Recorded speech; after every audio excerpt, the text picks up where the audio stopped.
Hello guys! Luto na po yung aking nilulutong chicken bistek. Ito po yung talaga isa po yung aking mga favorite ko po talaga ang chicken bistek. Ito po yung style ng aking pagluluto ng chicken bistek guys. Ayan, gusto ko po yung may gulay din siya, may gulay. And then malinamnam. So tikman na natin. Mayroon akong rice dito. Ayan guys, ang aking chicken bistek. Super yummy! So, tikman na natin guys. Ayan, ang ating bistik. Tapos may gulay tayo. Wow, sarap. Ayan. So, titikman na natin ang aking chicken bistik. Ito po yung aking style sa pagluluto. Ang aking chicken bistik may gulay.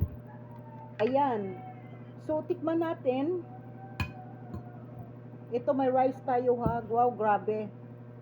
Tikman na natin yung aking binabad na chicken bistek.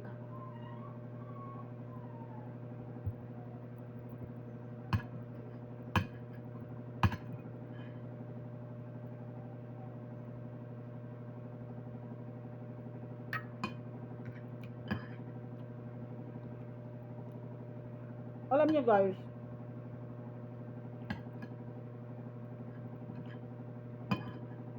pag gagawa tayo ng chicken bistek, masarap talaga pag marami siyang kalamansi kasi ang sarap talaga. Malasa po talaga siya. Ayan.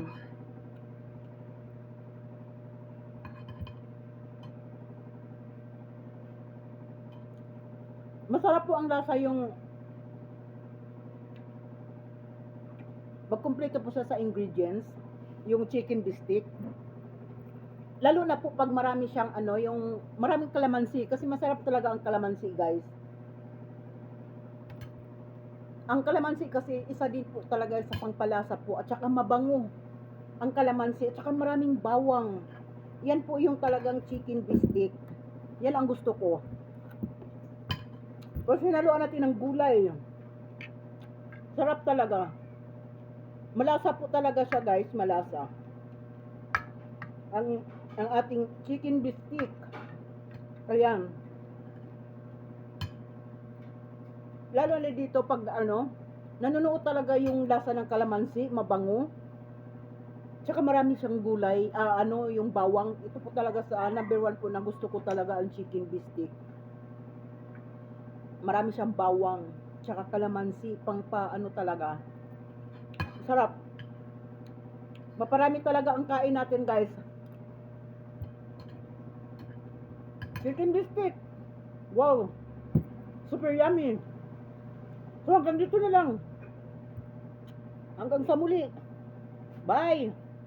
God bless po.